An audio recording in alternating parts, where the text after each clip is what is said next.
Outlaw Law is brought to you by Whitaker and Hamer, attorneys and counselors at law. Your law firm for life. Welcome back into the Outlaw Lawyers, hosted by Josh Whitaker and Joe Hamer, managing partners at Whitaker and Hamer Law Firm. They have offices in Raleigh, Garner, Clayton, Goldsboro, Fuquay-Varina, Gastonia, and now in Morehead City. They are practicing attorneys here in North Carolina and visiting with us in studio, and they're becoming regulars, Cassandra Nicholas and Taylor Scruggs-Smith, also attorneys at Whitaker and Hamer. And today's show dedicated to 11 situations where you need a lawyer, and we have a few where you possibly don't need a lawyer. And again, we throw this in. This is from lifehack.org. It is a list and apparently not put together by an attorney. And we are on lawsuits, and we're going to continue that discussion, Josh. Yeah, so this is a big topic here, and the more we talked about this, if you get sued, you can get sued in a couple of places, right? This would be a civil issue, right? A breach of contract, something like that. You can get sued in federal court, which is very serious. If you get sued in federal court, I can't think of a situation where I would ever advise you not to talk to an attorney if you get sued in federal court. But anyway, you can get sued in state court. In state court, there's superior court, which is usually cases involving real property, cases in excess of 20 or 25 grand. But basically, if you're in superior court, it's a big deal. Something big is at stake. District court is a little less serious. You can, there's not really a limit on what you can sue for in district court, really. But it's a little less formal. And then you could get sued in small claims. And like Cassandra was saying earlier, small claims is kind of, a lot of times we'll let people know, small claims is kind of developed so you don't necessarily have to have an attorney. And you've seen that, Cassandra. Yes, I did go to court with a client for a small claims issue. And it's interesting, we do a lot of work for legal insurance plans. So if you're going to consult with an attorney, check with your employer, see if you've got legal insurance. But these legal insurance plans typically do cover preparation for small claims court. So filling out the forms for you to submit to the court to sue someone else for an amount under $10,000, but do not cover you for actual representation in small claims court. And having been there a couple times, I can tell you probably don't need an attorney in small claims court. It is a little bit less formal as long as you have the proof you need to show the judge. The judges are at that level are very understanding of the folks coming in that don't have law degrees. They know that situation. They know the context that you are not an attorney and don't expect you to necessarily function at that level.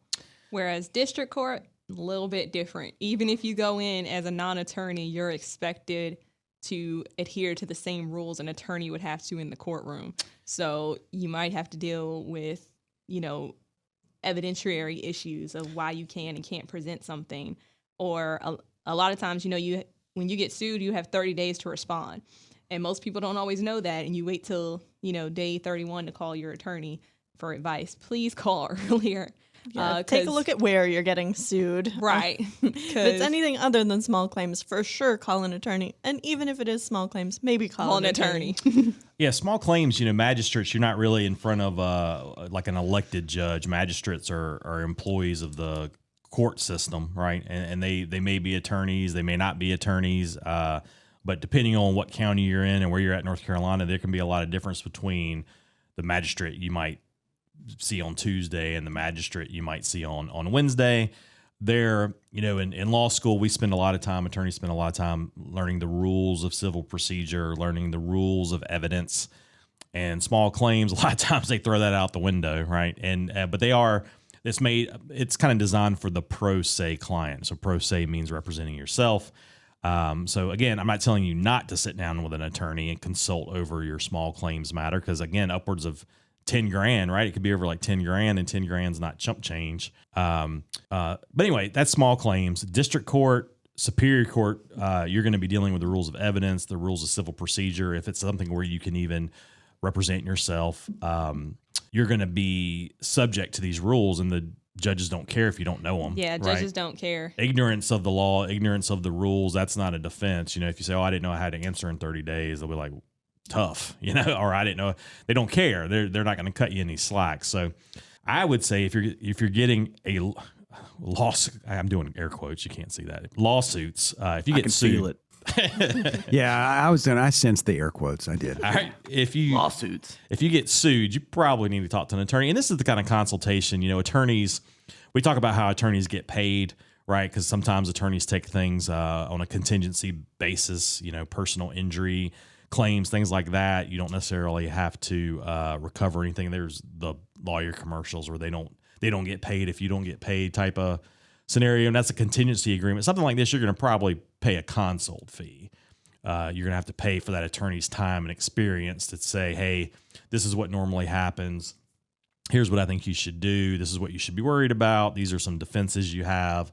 You're going to have to pay an attorney for that knowledge. And so, all right, that's number 3. That's lawsuits. We're gonna move on. This list, I'm not a fan of this list already, and we're only 3 in, but we've already committed. So on to number 4, driving under the influence, a DUI. That is a situation where this person, this author who drafted this list, says you need a lawyer, and I guess I just agree with that. I'm trying to think of something to say about that, but yeah, I just, that's a very serious That's charge. an easy one, Josh. It's an easy one, and I'm going to make a controversial statement, and I'm going to say you shouldn't drink and drive. Are you going to go on record with that? I'm going to take an unpopular opinion and say if you've been drinking, you should not be driving. # legal advice. Any drugs. As a matter of fact, I'm going to go ahead and expand.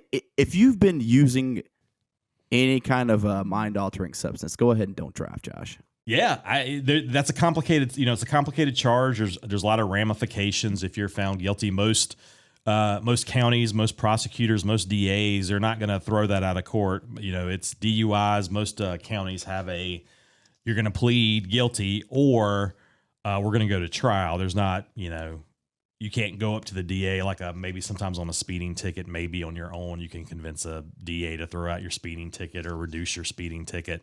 Ain't happening on a DUI or DWI. You're either going to plead to that or you're going to go to trial. And then there's things to do along the way. You got to get an assessment. There's steps you have to take. And a DUI charge is serious and complicated. And that's good on this list. You need an attorney for that. I would think. Yes. Yeah, tons of ramifications that affect your day-to-day life. And like Joseph said, that's the official Outlaw Lawyer stance is don't do it. Don't drink and drive or use drugs and drive. But if you get charged, you definitely need to seek an attorney's advice and sooner than later, right? Don't wait until the day before the court date. Yeah, or and anyway, that's a good one. So and then the number 5 on this list kind of is the same thing. If you get a drug charge, right? So these are both criminal. You need a criminal attorney, and you need to talk about, because that's the biggest thing I think when you're charged with something criminally is talking to someone who's represented similar clients and know what you're up against. That's the first thing. What's the penalty? What's the normal penalty in Wake County for having over 5 ounces of marijuana? Right? You need somebody who can tell you this is what you're looking at. And of course, if you have prior charges, convictions, if you have a record, you need someone who can advise you like, hey, this is what you're looking at. These are your defenses. Let's. But before you even get to the penalty, sometimes a lot of people have situations where they were potentially pulled over illegally, like they shouldn't have even been stopped by the police.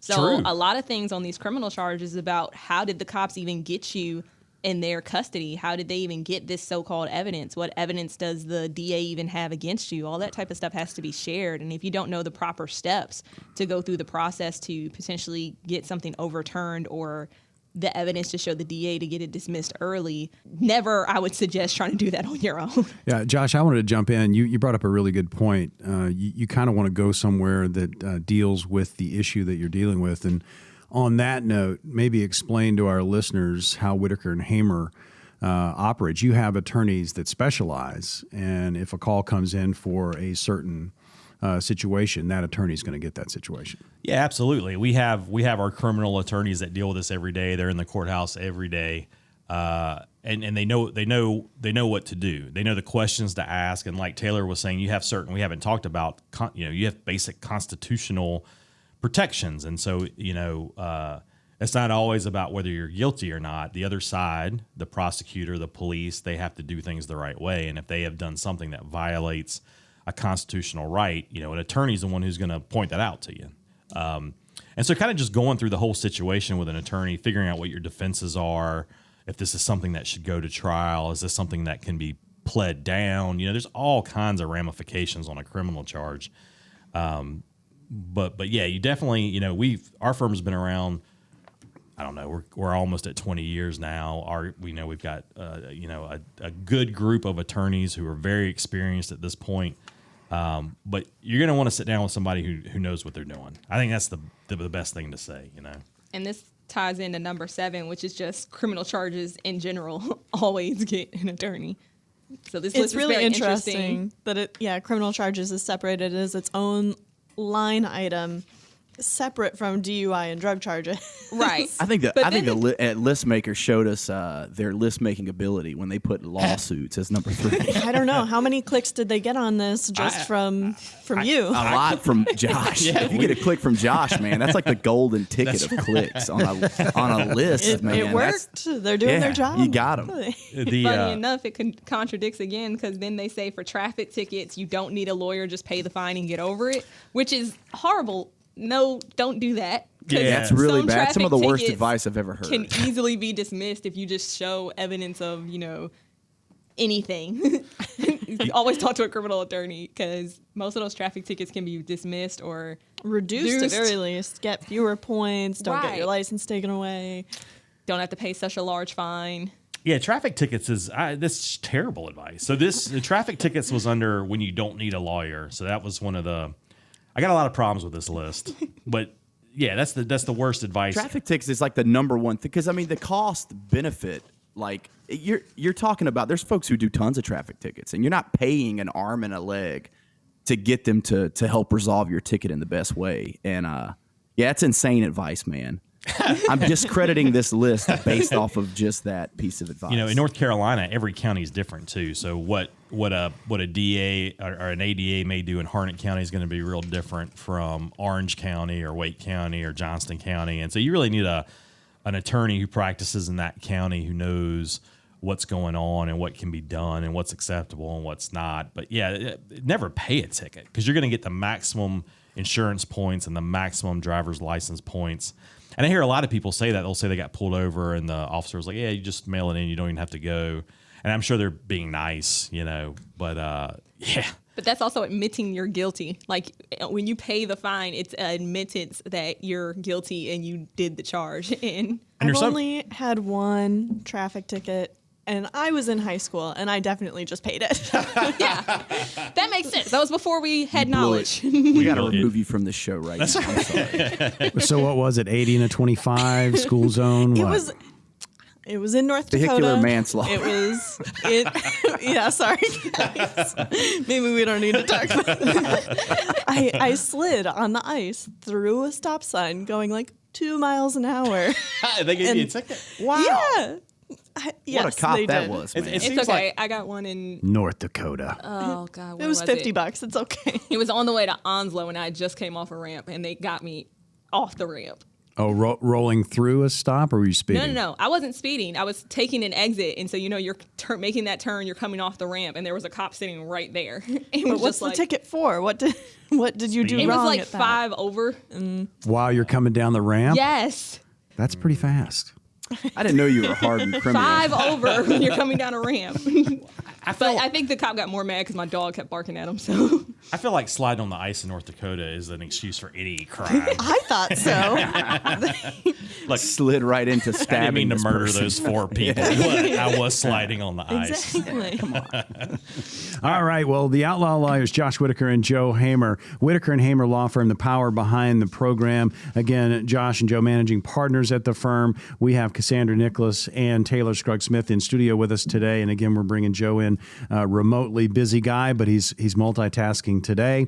Obviously, Josh was watching or didn't want to watch Titanic. And during the 3.5 hours he would have spent watching Titanic, he was online and found a lifehack.org list, 11 situations where you need a lawyer and 3 where you don't. And obviously, the attorneys on the program today picking it apart and having some fun with it too. But listen, you may have a legal situation you're facing. You may have questions. You can always call Whitaker and Hamer, 800-659-1186. That's 800-659-1186. And leave your contact info, briefly what the call's about. And an attorney with Whitaker and Hamer will be in touch. And you can always email your questions to the show. We'll answer it on a future broadcast. Questions@theoutlawlawyer.com. We're back right after this.